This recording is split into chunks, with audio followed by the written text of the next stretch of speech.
সিংহাসনের মহাসংগ্রামে result out. আর কিছুক্ষণ অপেক্ষা, তারপরেই ফলাফল।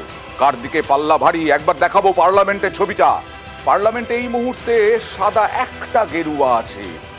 সুরাতে বিনা প্রতিদ্বন্দ্বিতায় জয়ী, সুরাতে শুধু একটা গেরুয়া। তারপরে আর কোন কোন রঙে রঙিন হবে এই নতুন সংসদ ভবন, সেটা আর কিছুক্ষণের অপেক্ষা। তবে এই মুহূর্তে চলে যাব এ রাজ্যের পরিপ্রেক্ষিতে কলকাতা দক্ষিণ। কলকাতা দক্ষিণে যে লড়াই, দেবশ্রী চৌধুরী যিনি আসন পাননি রায়গঞ্জে, তার জেতা আসন তিনি পেয়েছেন কলকাতা দক্ষিণ।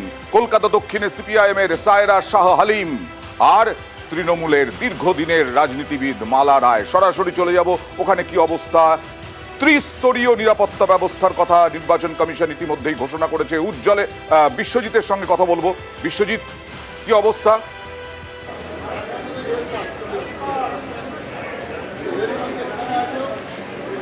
আমি রয়েছি যাদবপুর লোকসভা কেন্দ্রের জ্যোতিষ রায় যে কলেজ রয়েছে, সেখানেই গণনা কেন্দ্র হচ্ছে। এবং এই যে ত্রিস্তরীয় নিরাপত্তা ব্যবস্থা, অর্থাৎ নির্বাচন কমিশনের নির্দেশ মেনে গণনা কেন্দ্রের 100 মিটার আগে থেকে যে ব্যারিকেড, পরপর 3টি ব্যারিকেড রয়েছে। এবং এই যে জোন, সেই জোনে কোনো রকম ভেহিকেল চলাচল করা যাবে না। এবং সেই মতোই এই ত্রিস্তরীয় নিরাপত্তা ব্যবস্থা, প্রথমে যে একটা নিরাপত্তা ব্যবস্থা রয়েছে, তারপর যে রাজ্যের সশস্ত্র পুলিশ এবং তারপর কেন্দ্রীয় বাহিনীর নিরাপত্তায়, কড়া নিরাপত্তায় যে গণনা কেন্দ্র রয়েছে, যেখানে এই গণনা কেন্দ্র হবে। এবং এই যাদবপুর লোকসভা কেন্দ্রের 7টি যে বিধানসভা রয়েছে, এই 7টি বিধানসভা লোকসভা কেন্দ্রের গণনা হবে। আমি জিজ্ঞেস করেছিলাম কলকাতা দক্ষিণ, আমাকে তাই বলা হয়েছিল। বিশ্বজিৎ, একটু পরিষ্কার করো।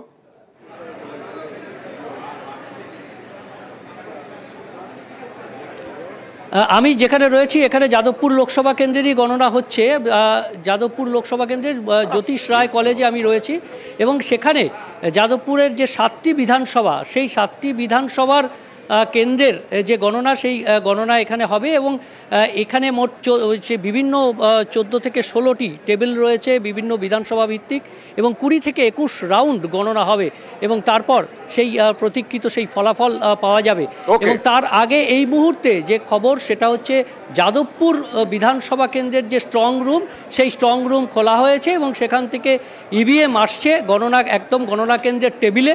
এবং তারপর গণনা শুরু হবে। তার আগে যে পদ্ধতি, অর্থাৎ নিরাপত্তার যে আঁটোসাঁটো নিরাপত্তা, ত্রিস্তরীয় নিরাপত্তা, সেই নিরাপত্তা বলয় ভেদ করে তা যে গণনা কেন্দ্রের কর্মীরা ঢুকেছেন, তারপর এজেন্টরা, বিভিন্ন প্রার্থীর দলের এজেন্টরা ঢুকেছেন। এবং এই মুহূর্তে 7:18 বেজে গেল।